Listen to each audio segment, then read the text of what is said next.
How to turn off parental controls on your iPad. Hey everyone, welcome to the channel.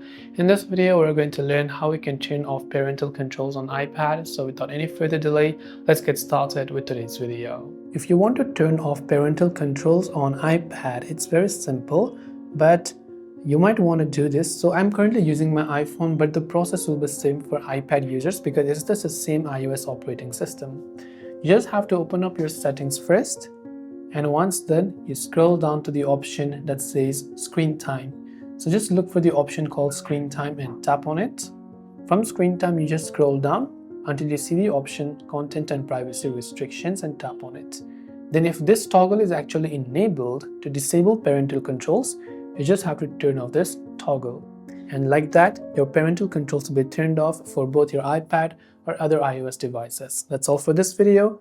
If you have any questions, feel free to leave them down. Thanks for watching and see you soon in the next video.